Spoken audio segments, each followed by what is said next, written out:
This is episode 137 of the Death to Tyrants podcast.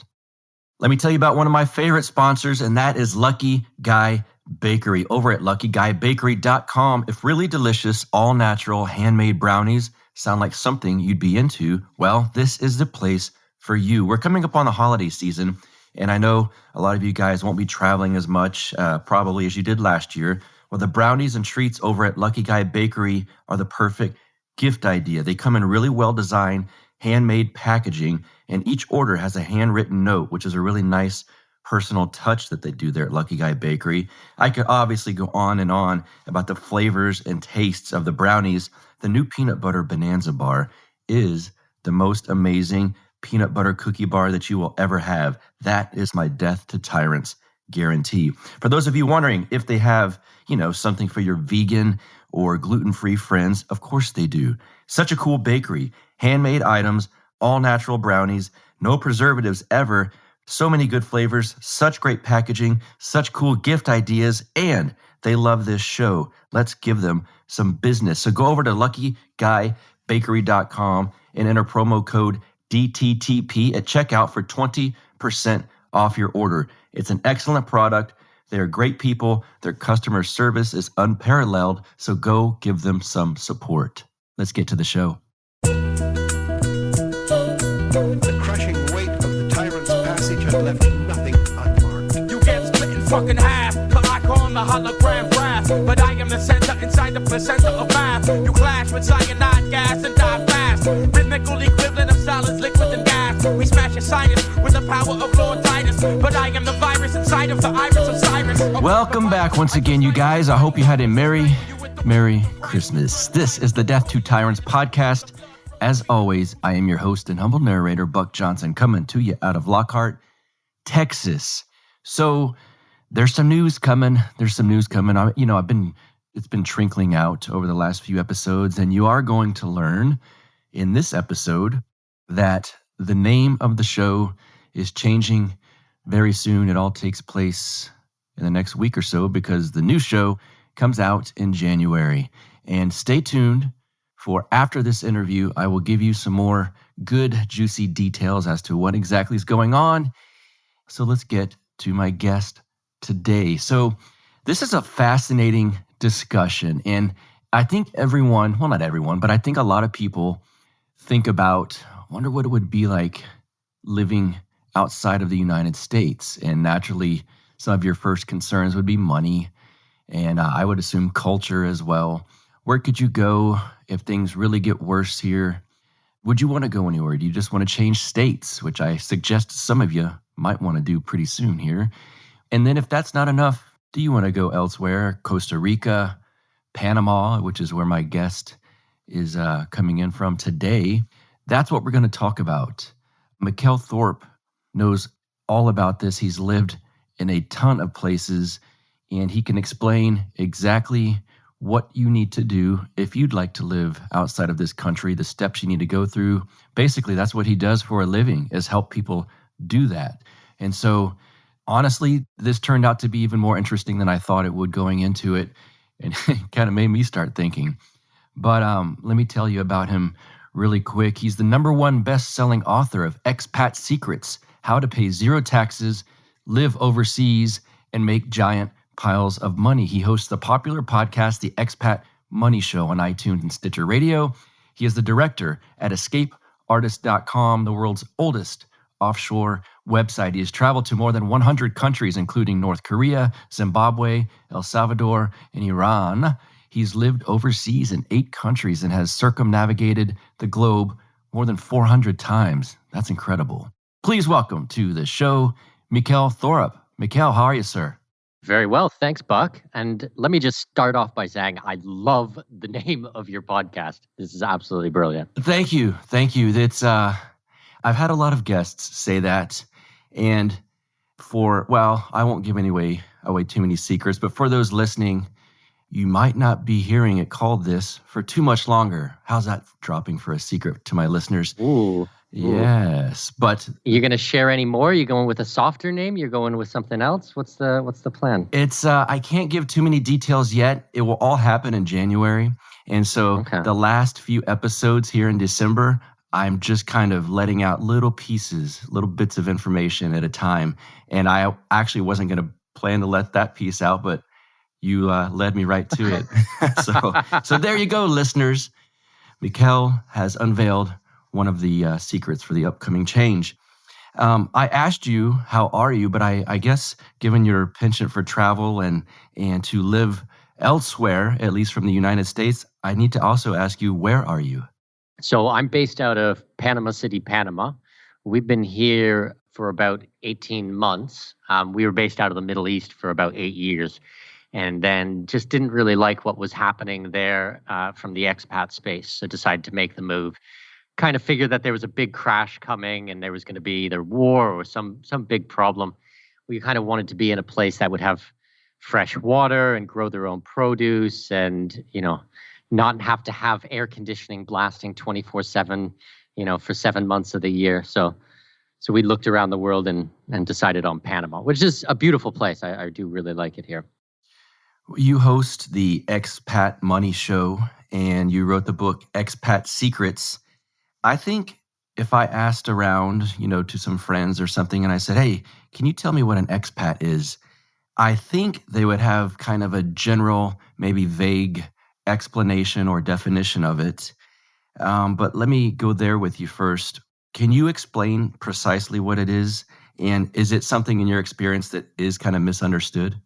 Yeah, absolutely. So, talking about the lexicon, I think, is always very important. So, expat is short form for expatriate, but we're not expatriating as in renouncing citizenship. Now, some people do. And me and my company, we do help some people with this. But really what it means is someone who is moving overseas. They're going to live overseas for a certain amount of time. Now, they might return home afterwards, or they might go on to another country. But usually expats are different than a digital nomad in that they stay for longer periods and they incorporate themselves into the community. Now, they're not really immigrants because they're not going to spend their entire life there.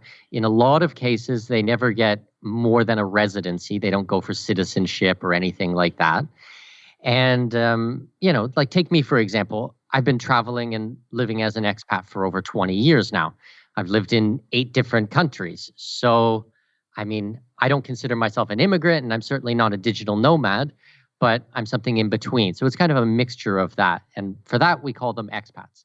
Now, there are people who have this negative connotation, and honestly, I don't know where it comes from. It's definitely from people who are not in this community or in this space, because some reason they think that this is only for white people. And it's only for people who are making like millions of dollars. But actually, that's not the case at all. When I lived in Abu Dhabi, Indian workers would call themselves expats. Filipino nannies or people who were working at the grocery store were expats and would use that in their lexicon every single day. So they all fit into the same situation. But really what we're all looking for is a better life.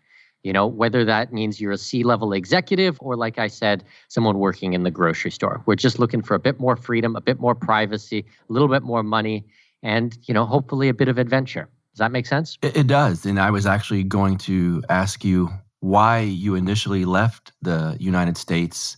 And you kind of hit on a couple of reasons right there at the end. I don't know if those were your reasons in particular, but why did you leave? So my story, I have to go quite a bit back. So actually, I'm from Canada. I'm from southwestern Ontario. And when I was a child, I was diagnosed with a learning disability. So in grade 3, the teacher pulled me out of class and I went to a little room, and there was the principal and the resource teacher and my teacher, and they sat me down and they said, Mikkel, something doesn't work quite right in your brain. And what we want to do is we want to send you to a special school for special boys. And Buck, that's what they did. Every day for 3 years, I got on a little white bus and I drove across town. I left my neighborhood school, went across town and went to this special school.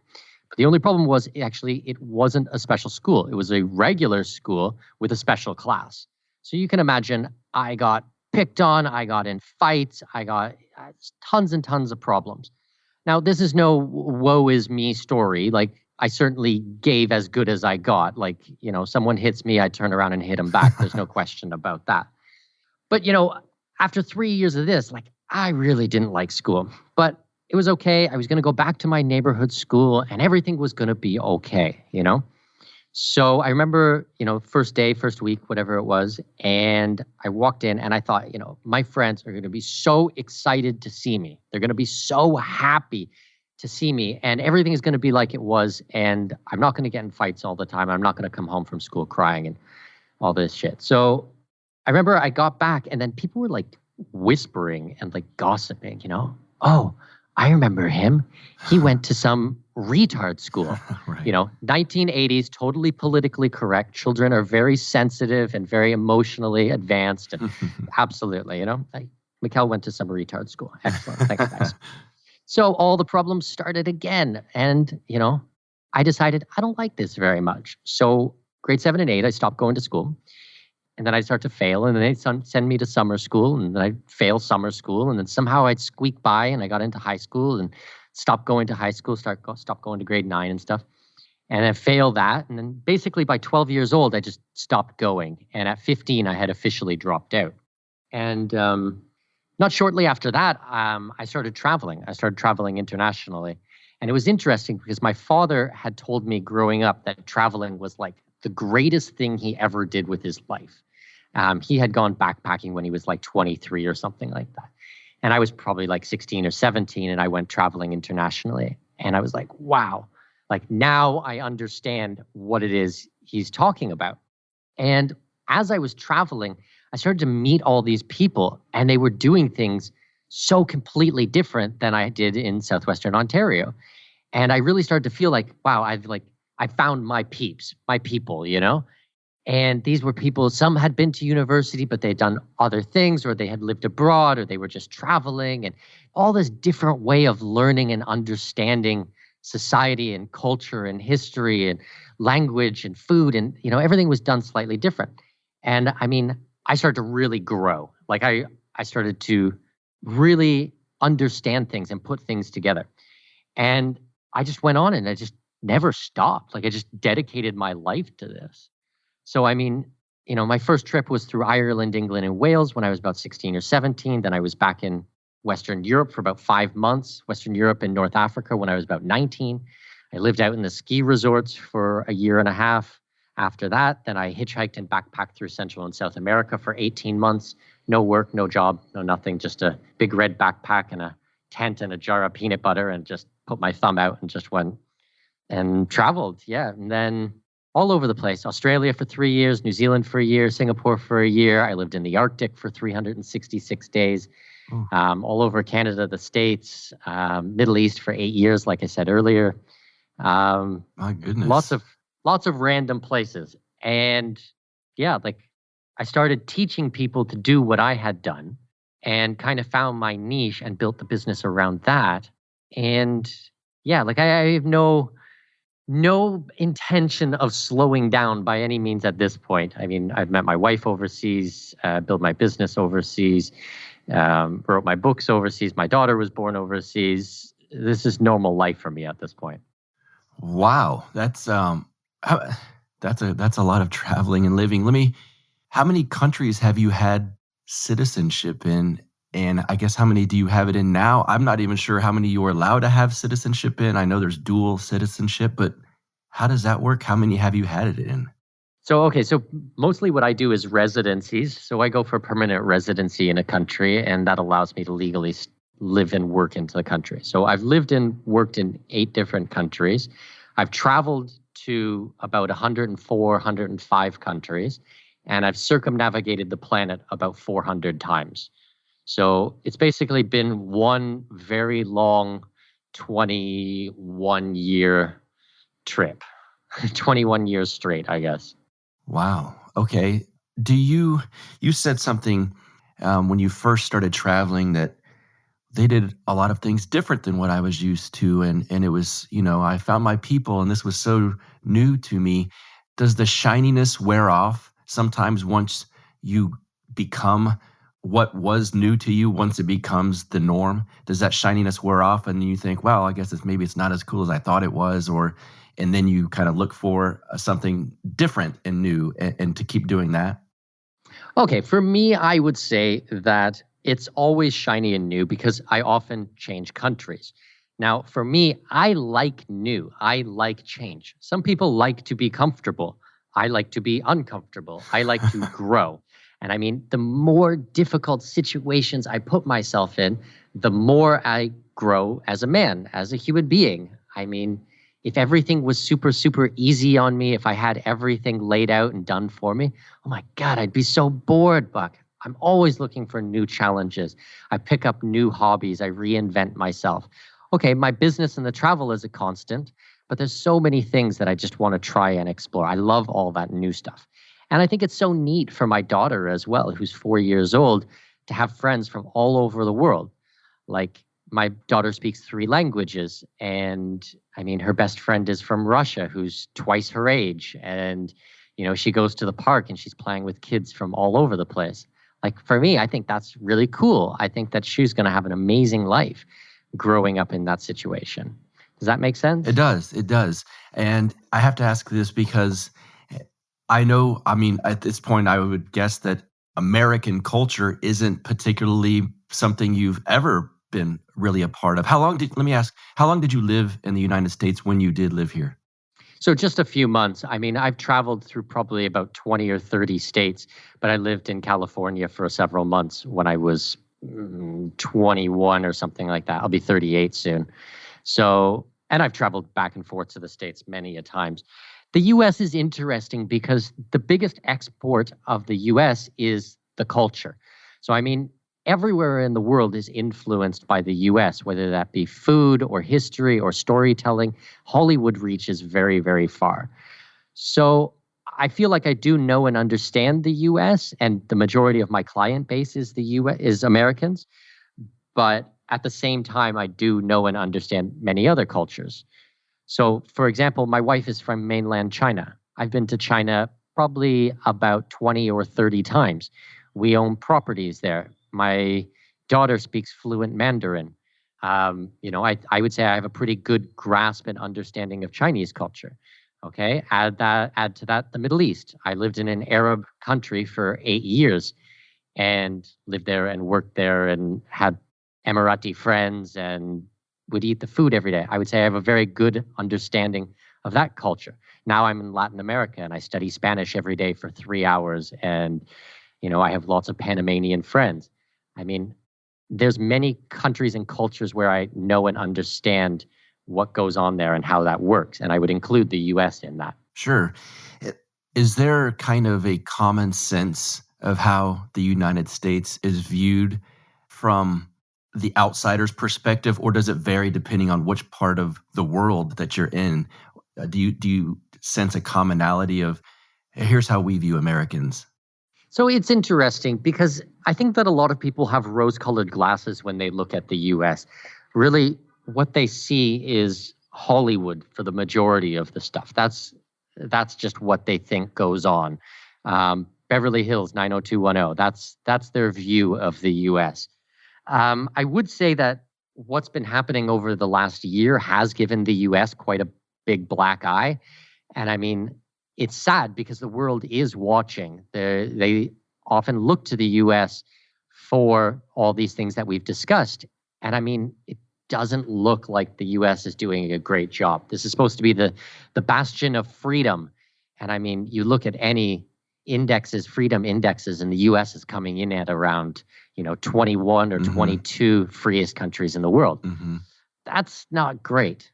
Okay, you still have Second Amendment. Awesome. So do many other countries in the world. Okay, maybe you're not going to get fully automatic weapons in a lot of other countries, but you can still get handguns and rifles and shotguns and things like this. But I mean, those things are all being eroded in the United States. Freedom of speech. A lot of people seem to think freedom of speech only exists in the United States. Hate to break it to you, but freedom of speech exists in about 140 countries in the world. Most countries in the world would qualify as free countries. There's probably only about 20 or 30 that would not. So really, there's a lot of good places out there. And it is sad that opinion of the U.S. is going down, and because I believe in what the U.S. was founded on. I've read a lot of the work from the founding fathers. I I think they'd be pretty disappointed with what's happening. Yeah, to say the least. What's up, guys? I would like to tell you about a wonderful small company that reached out to me to sponsor this show because they love the content. That company is Paloma, Verde, CBD, and Organics. It is owned by two great people, Carlos and Vanessa Abalar, in my old town of San Antonio. They are libertarians, and honestly, the COVID lockdown was a bit of a blow to their brick and mortar location. But Carlos has assured me they are tough and will soldier on with business from people like my listeners. That is you guys. They will power on. I trust that for sure. Go check out their website at palomaverdestore.com, where you can find things like their amazing melatonin CBD gummies if you'd like to sleep a little bit better. You can find the sports cream if you've got achy muscles. I know you guys work out constantly, and they've even got CBD skin salve. Of course, they have the CBD extract tinctures for daily use. They have gummies for all occasions, including strictly vegan ones, if that is your thing. You guys know the great anti-inflammatory benefits of CBD. And by the way, all of their products over at Paloma Verde are THC-free. They've even got the studies on their website to show exactly that. And so check this out. I told you they're great people. They want to support my show. Here's what they're going to do for you guys. When you use promo code BUCK, B-U-C-K, you will get 25% off of any purchase over $75. You will also get 10% off of your first purchase when you sign up for their emails. So add that up. 25% plus 10% will give you a total of 35% off of your first purchase. You want to support a small libertarian-owned business and support my show at the same time and get a great product that you will love? Go to palomaverdestore.com and use promo code BUCK, B-U-C-K. That is palomaverdestore.com, promo code BUCK. I suppose people must contact you through your business in hopes of maybe learning how they can leave the United States, yes? Oh, absolutely. That's what we do on a daily basis. Right. So let me ask you this. No worries. What's the most common fear that you run into? So a lot of people, the first thing a lot of people is the finances. Yeah. They don't know and understand how much something like this costs. Does this cost $1 million? Does this cost $10? They have no idea what something like this costs. They don't know how they're going to earn money abroad. They don't understand the tax obligations. They don't know the cost of living, the moving cost, the rent costs, healthcare costs, any of these types of things. A lot of people do not understand the difference between a citizenship, a passport, a residency, a tourist visa. A lot of people just think they can get on an airplane, go to another country, and then just start living there. And it's like, every country has different programs, and, you might be able to go in as a tourist, but you might not really be welcome there. Like there's a whole process for all of this. I think that a lot of people also don't understand. They think that the US is the greatest country in the world, and everybody in the world wants to move to the US, and nobody wants to leave the US. And it's like, that's not true. There's over 1 million Americans living in Mexico alone. You'll actually see that there's a mass exodus of Americans that are moving to Mexico. And it's like this in many places in the world. So it's really not a one-way street. It actually goes both ways. There's good things about the US and there's bad things about the US. But people who are looking for a little bit more freedom, a little bit more privacy and protection, and definitely some adventure, these are the people we try to help with going abroad. Well, let's talk about the money issue then, because I figured that was probably the biggest issue for people as far as leaving. And there's going to be questions about how would I earn an income overseas? And I know that's probably kind of simplistic almost, but let me rephrase this, because if one is able to work from home now, which is probably more commonly done than it was, let's say, in 2019 due to the wild circumstances we've encountered here, mm-hmm. What are the issues with them doing the same thing they're doing if they are working from home, but in another country? And maybe that just depends on the country, of course, but what kind of steps would they go through, and would that be something they could do? Yeah. So, okay, let's talk. Let's explore that a little bit first. I mean, about what's happening. I mean, there's certainly a paradigm shift that's going on. People are leaving the big city. They're moving out into rural zones. Maybe they're moving right out into the countryside. I mean, jobs that we didn't think could be done remote are suddenly being done remote. So instead of moving from, I don't know, New York City out to rural New York State, I mean, that's one option. A lot of people are actually now moving to a zero state tax, like down to Florida or something. Okay, that's another level. But what if people were to move overseas instead? What would that look like? What would the money look like? What would be the tax obligations, the health, everything like that? So I guess before we get into that is exploring some of the reasons why someone might not want to do this, or the reasons that I hear that people can't do this. Well, I got to send my kid to a good school. Okay. Well, I mean, the school system's basically abandoned the children at this point. Yeah. They take all your tax money to fund these social programs, and then teachers' unions strike, and there's no school, and they say they don't feel safe. So now you get dumped with the kid, which is fine. I mean, like I have a 4-year-old. We homeschool our kid. I'm very happy to homeschool my kid. I would never put my child in a state-run school, not just because of what happened to me in a state-run school, but really what I've seen over the last, for nearly 40 years of life, and how that works. But okay, so say that you did not plan for this, and now you have your child at home, okay, and you're working from home. Well, kids are now on average getting done in about 3 hours what they normally would have got done in an 8-hour school day. There's less bullying. There's less psychiatric drama, like problems. You're not having problems with, early drugs and alcohol. You have an eye on your kid. You know who they're speaking to. There's still options for socialization. There's still sports. There's a lot of esports that are really popular these days. I mean, that's not for me, but I mean, a lot of people really like those types of things. I like to run around outside, but whatever. So, okay, so your kid's not going to school anyways. So you could homeschool them. And if you're going to homeschool them, why not take them overseas? They can learn a new language. They can learn a new culture. That's an experience you can do as a family. Now, say you don't want to do homeschooling. Well, there is international schools. You can send your child to a private school. You can pick the curriculum. They have British schools and French schools, German schools, Canadian schools, American schools, Japanese schools. In all major cities, you're going to find international schools. They're for the expats, and you meet the other parents, and they come from all over the world. They're usually well-to-do families. Okay, they cost money, but you're going to be saving a lot of your money on taxes. So you can afford these types of things. You can be a lot more hands-on with the education and have a better understanding of what's happening. It's not going to be done by some central authority. These are all private.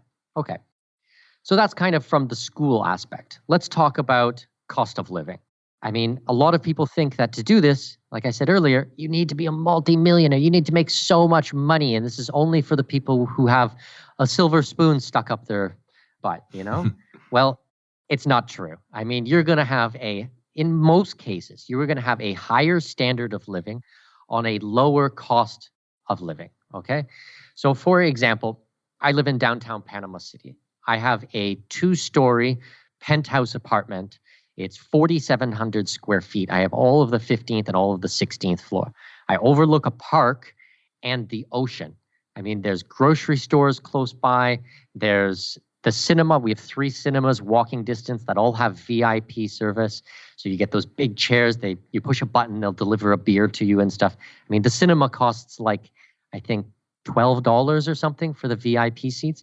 My flat, I can pretty much guarantee is less expensive than anybody who is listening to your show today. I mean, I won't tell you the exact number, but I can pretty much guarantee whatever you're paying in mortgage or in rent, it is less. And it's a beautiful, beautiful place, floor-to-ceiling windows.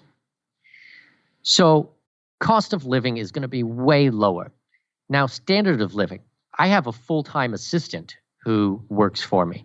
He comes to the house. He does a bit of cleaning. He carries the groceries up for my wife. If we need to go to the bank, I make him go and stand in line for me because I hate standing in line. He gives me a call and I walk over when it's my turn. I mean, there's just so many things. He does translation for us because I speak Spanish, but I mean, it can be difficult translating documents and things like that. So he speaks perfect English. He translates for me.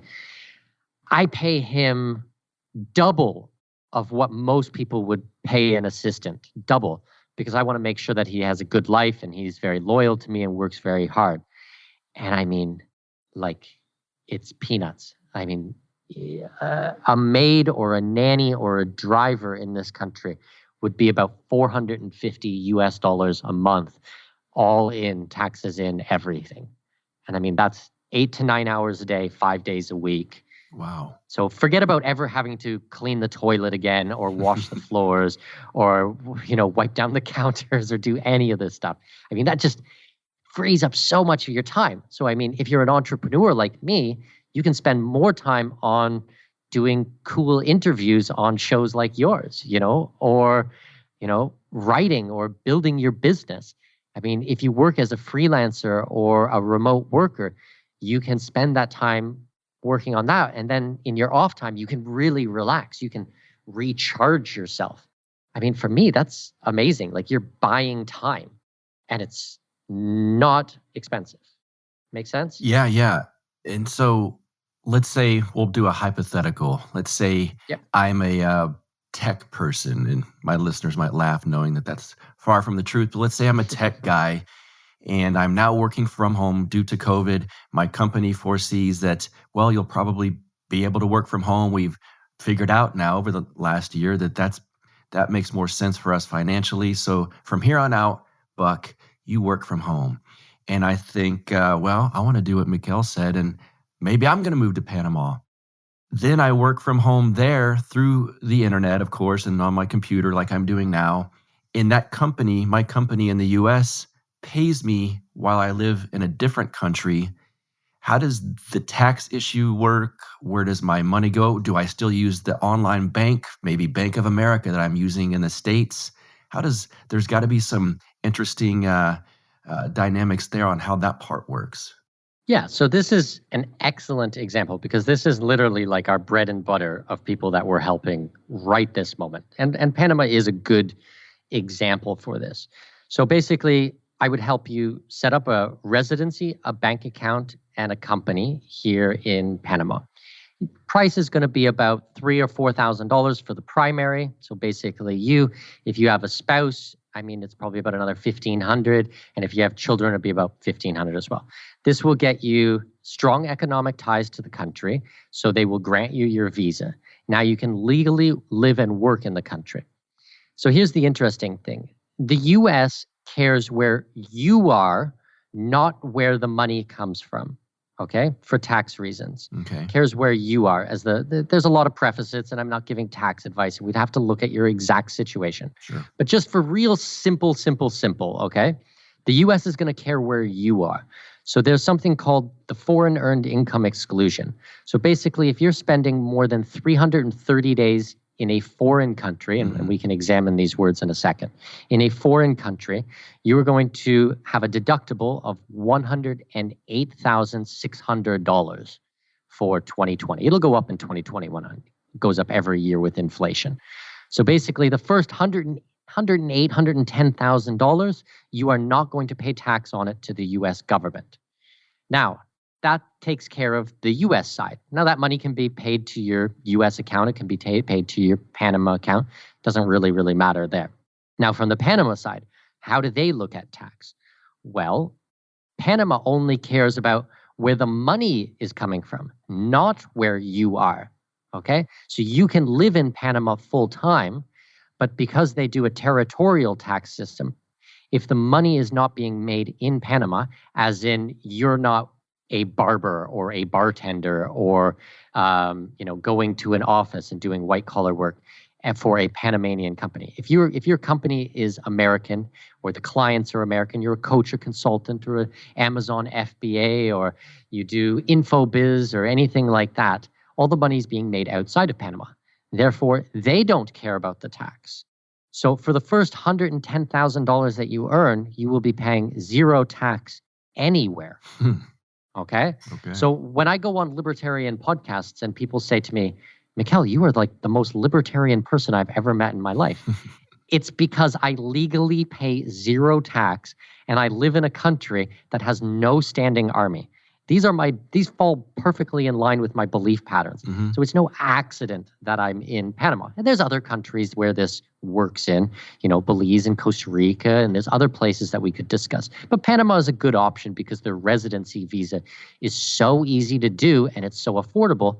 And you get a really high standard of living. Like, this is not, you're going out to the sticks or something. Like, I mean, Sure. Technically Panama is a developing country, but in the area we live in, I mean, this is first world. Like, there's no question about it. So, I mean, that's a good way to shelter a good amount of money right off the bat. Now, if your spouse is also American and they also work, I mean, you can also do another $108,000. So now you're at about $220,000. Then I won't get into too much of the weeds, but there's housing credits, there's tax credits, there's all kinds of other strategies that we do work with our clients on to legally reduce their tax bill. But, I mean, we can explore these things a little bit more, or we can go in any direction you like, Buck. I got one more part with this particular aspect of it. And let's say then we do this, and my wife owns a salon in Texas, and she goes, all right, I'm selling it, or having my part bought out. Mm-hmm. And then I want to do that when we move to Panama. How would that part work for someone who's got more of, let's see, a transferable type skill, but not necessarily where you're working from home anymore? Yeah, absolutely. So we don't deal with a lot of these people because the majority of the people wouldn't want to do a manual labor job here. Now, it is possible. You do legally have the right to work here once your residency is done. It's basically one extra day of paperwork. We would go down to the Ministry of Labor and we would just get you one piece of paper that says that you can work in the country. So you could start your own business. And in this example, a salon, I mean, you have every right to either rent a property or buy a property, set it up. You can hire people. I mean, you would be paying taxes on any profits that come through that. But it's pretty tax favorable. I can't remember off the top of my head because we don't, like I said, don't deal too much with the local tax authorities. But I mean, you can expect somewhere probably around 20% flat tax, and there's a 7% VAT. I mean, so it's still considerably lower. Then they do things like Decimo for the employees, which is like a 13-month bonus. But I think the minimum wage here, which I'm not even actually sure of law, is about $3.50. So, I mean, hiring staff is cheap. I mean, average salary is probably about $1,000 a month. Okay. Wow. This is fascinating. A lot of people in my little political sphere have heard of the Allure of Liechtenstein. Are you familiar with that principality at all? And I believe it's difficulty to gain citizenship there, but what do you know of Liechtenstein? Yeah, so I know very little about it, and I've wrote about it on my blog and things like that before. But yeah, it's a principality. I mean, apparently the guy, the Duke who is in charge is an ANCAP. Yes. I don't know if it's true or not, but certainly those countries have very, very strong asset protection laws. We like them for things like foundations, like international foundations. Some of the programs we work off of are based off a Liechtenstein or a Swiss foundation. Getting residency is very, very difficult. It's something like 50% of the people that work in Liechtenstein actually don't live there. They come from neighboring countries. And even if you do somehow get a residency to live in the country, it could be a 20-year process to become a citizen there. So, I mean, that's a little bit much. I mean, with Panama, for example, you get residency, we get it for you in 2 weeks, as long as you have you can show some type of income, and you've got a few $1,000s to put in a bank account, we can get you the residency here. And in 5 years, you can apply for citizenship and get a Panamanian passport, which will give you visa-free travel to 151 countries, which is right at the borderline between kind of tier A, tier B passport. And it'll get you, access to Europe and many places in Asia. And I mean, Liechtenstein and stuff. I'm not saying it can't be done, but it is a process, and it won't be $4,000 or $5,000. It'll be, a couple of $1 million. Oof, okay, gotcha. Yeah. Which, for those listening that are thinking like this kind of sounds attractive, other than Panama, what countries would you suggest would be friendly to this type of move?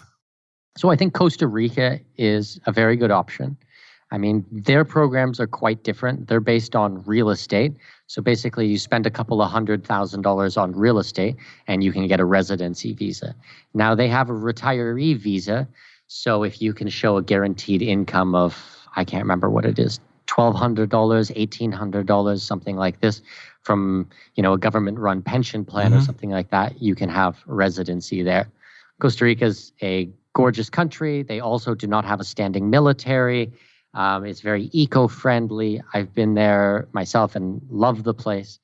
Large expat communities, international schools. It's probably cheaper than Panama to live, but probably not quite as developed. Like in Central America, Panama City is about as developed as you get. It's kind of like the Miami of Latin America. Okay. So I think Costa Rica is a good option. Belize has a new residency program. I believe it's $279,000 in real estate, and that will get you a residency. And I believe after 5 years, you can apply for citizenship there. I mean, that's a good option. Belize is a pretty sleepy place. Like if you're looking to sit on the beach or you're into scuba diving or, big sea fishing, offshore fishing, I mean, that might be a good option. For me, I like big cities. I like the cinema, like we talked about before. I like having my Asian grocery store right next door, and the mall and everything like that. But that's my style of living. I don't know for everybody. Your first one is always your most memorable, isn't it? And my first sponsor, still here with us on the show, Lorenzotti Coffee over at lorenzotti.coffee. These guys are hardcore libertarians, and their coffee beans are directly from Italy. And no matter which version you purchase, their whole beans or the already ground beans, the coffee is so damn good. I drink it every morning, and I love it. Lots of my listeners have actually reached out to me just really to tell me they love Lorenzotti Coffee, and thanks for turning them on to it. Now they're hooked.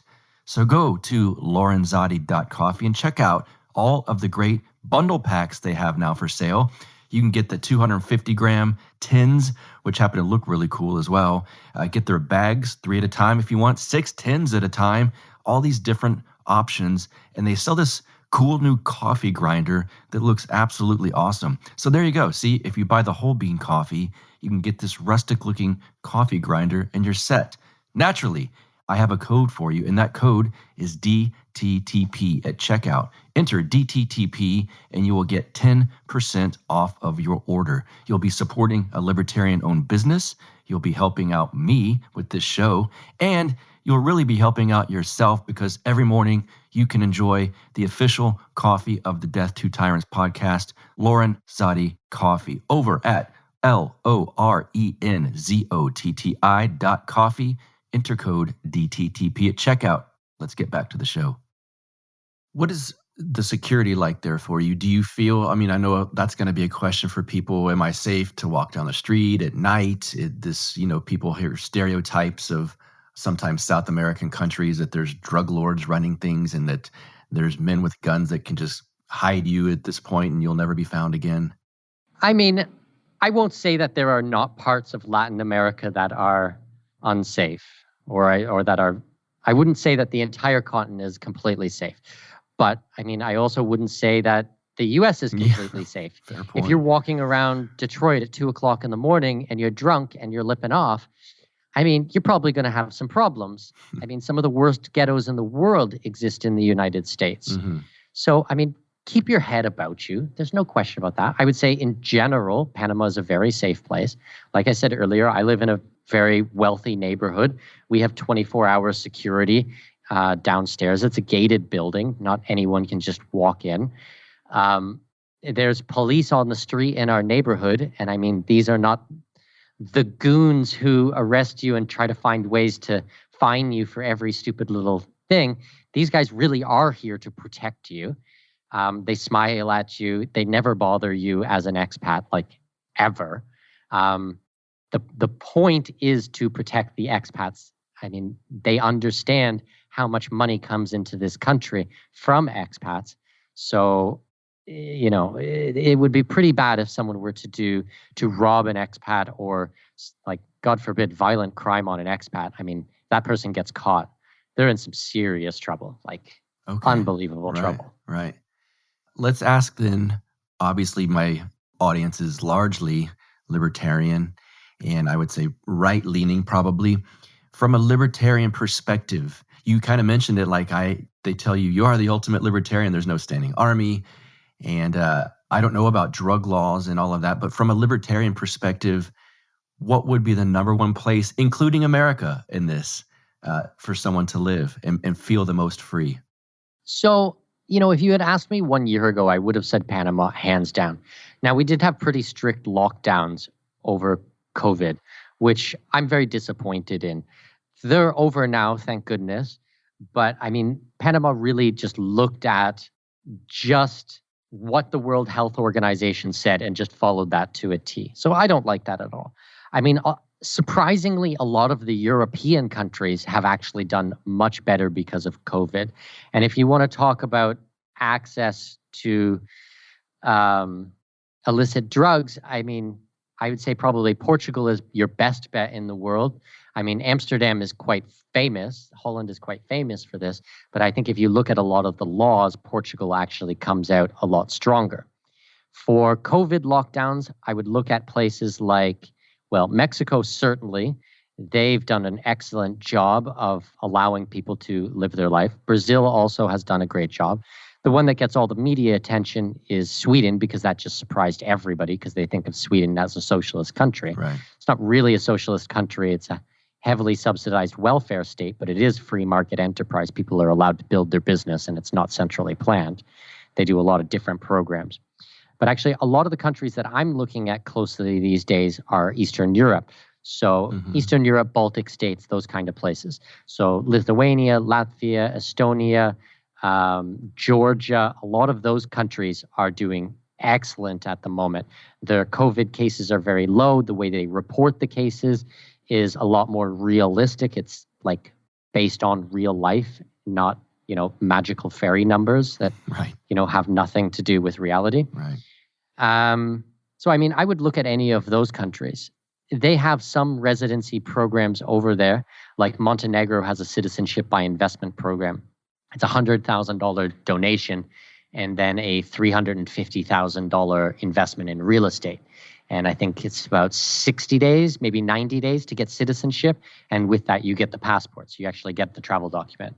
And they're slated to be part of the EU in the next 5 years. So although the passport right now is kind of mid-level, kind of tier B, as soon as they get into the EU, you're going to have complete access to the Schengen zone, which means you can go and live in any of the European countries. So I like those programs as well quite a bit. I think Eastern Europe's got a lot going for it right now. You mentioned Sweden, and that does get a lot of press, and a lot of people in our political sphere look at them as the way we should have done things here, at least as far as the lockdowns or no lockdowns go. How are the Scandinavian countries in general as far as being friendly to expats moving there and trying to set up a life? Terrible. Oh, okay. Unfortunately, they do not have they do not have a citizenship by investment program. So that doesn't exist. Now, there are residency programs there. Now, these are a lot more difficult. A lot of these countries do kind of point systems. You will need to have a job offer. If you're a doctor, or a specialist, you have a good chance of getting in there. If you work in Silicon Valley and you have highly sought after programming skills, you can probably get in there. But if you're just like a normal everyday person, it's going to be tough. There's no question about that. These countries don't really want us. That's why a lot of the programs you need to start a long time in advance. Now, I've been working with programs all over the world for many, many years, and I've been pushing people to, start working on your residency, start working on a second passport. And, a lot of people don't listen. They think, tomorrow, one day. And it's like, then COVID hits, and it's like we're like overwhelmed, like with people trying to get these into these programs. It's like, where were you guys 18 months ago, 2 years ago, 5 years ago when I was talking about this stuff? I mean, you have to plan ahead. I mean, you don't buy house insurance the day after the house burns down. Right. I mean, like, that's what this is. A second residency and second citizenship is insurance for yourself. It's political insurance. And I mean, there's still some doors that are open, but a lot of them are closed. Like getting into Sweden right now, I mean, I think it's going to be tough, just to be honest. Yeah. Well, that's what we want is your expertise here. Tell my listeners exactly what you do. I'm sorry to have not even hit upon that yet. And your book, The Expat Secrets and The Escape Artist, and how they contact you, what you can do for them. Because I think after hearing this, I know a lot of people are teetering on this. You know, do I move out to the country? Should I leave the country as a whole? What would you do for them? What can your products do for them? Talk about all of that. Yeah, absolutely. So I guess an invitation at first. I mean, I think that everybody, especially with what is going on right now, should secure a second residency for themselves. Like I said, this is your insurance. This is your political insurance, and treat it as such. You don't have to worry about, am I going to leave permanently? Am I going to sell all my stuff? Am I going to, jump on a plane and fly to another country and start a brand new life? Don't worry about that right now. Just get the residency so that if in the future you decide to do that, you can do that. Because as I said, these doors are shutting. We're seeing programs being closed all over the place. Now, I'm no conspiracy theorist, but it does look like there's a lot of pressure to close these programs. They don't want you leaving. They want you to stay in the country and contribute and pay your taxes. They don't want you to be able to leave. So while you can, get a second residency. Now, you can reach out to me directly, and I encourage you to do so. If you go to expatmoneyshow.com, you'll find a support or a help, like an About Us. You fill out a form there. It'll go directly to my staff, and we'll try to help you. We can help with residencies, citizenship programs. We really focus on either helping people to move overseas or helping people to move their wealth overseas. So the different structures, the bank accounts, sending the money abroad, having money outside of the U.S. banking system is another surefire way to protect yourself. We work a lot with precious metals, gold, silver. We hold it in private offshore vaults, which are completely removed from the U.S. financial sector. A lot of these things are non-reportable. Once again, I'm not giving individual tax advice, but in the majority of the cases, these are non-reportable. So you don't have to tell them where the money is or what is there. This, and once again, this goes strictly towards the precious metals, not foreign bank accounts. You have to worry about FATCA, which I won't get into today. We work with cryptocurrency, specifically Bitcoin, and helping people to move Bitcoin and hold it offshore. I am a very hardcore libertarian, so my belief pattern, everything follows that type of belief pattern, everything that we do. So it's all about moving yourself or your wealth overseas. Awesome. And tell them about the book real quick. Yeah, so I wrote a book. It's called Expat Secrets, How to Pay Zero Taxes, Live Overseas, and Make Giant Piles of Money. Super humble title, I know. Yeah. I'm a humble guy. What can I say? Right. But came out about 3 years ago. It's all still extremely relevant information. It's kind of like the 101 course on going offshore or becoming an expat. I mean, you'll pick it up on Amazon if you type in Expat Secrets. Should be the number one book that comes up. I was very humbled. It did make it to a number one bestseller. I think it's been about 15 weeks as a number one bestseller. And since COVID hit, it actually, after like 2 years of being down on the ranks, went back up to a number one bestseller again. So we're getting tons of traction with the book and just helping people every single day to move overseas, with Portugal and Costa Rica, Belize, Panama, Ecuador, Thailand, all over Europe, lots of countries in the world. Probably if you have a dream of moving to a country, you probably can assist you with that. And if we don't know how to help you, the least I can do is kind of refer you to someone who can help. Does that make sense? It does. It does.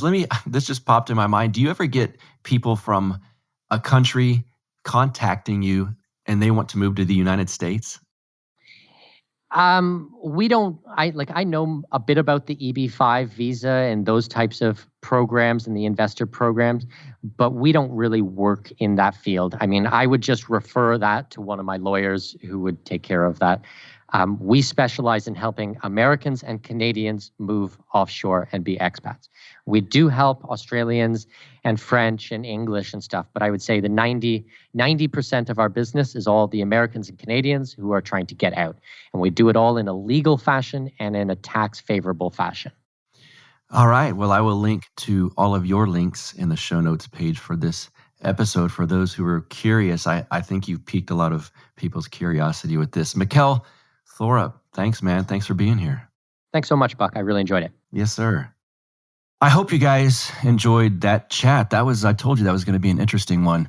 Are you thinking about leaving? Well, at least you'll always have this podcast. And so that gets to some of the news I can tell you about now. So let's see, what's the best way to go about this? It's all good news. Thaddeus Russell, you know him. He's been on the show multiple times, and he has presented me with a really, really incredible opportunity. Thad is creating a podcast network that will feature several podcasts. One of them will be mine. And so what that will do for me is obviously get the show out to a broader audience, because Thad's audience is already huge. It is enormous. And having the network will allow me to take advantage of the advertising that those guys do and the promotion and whatnot. And so it'll get my name out there. Not my name, that's not what I care about, but my show and this message that we deliver on this show, that's what it will get out there. And so it's pretty cool.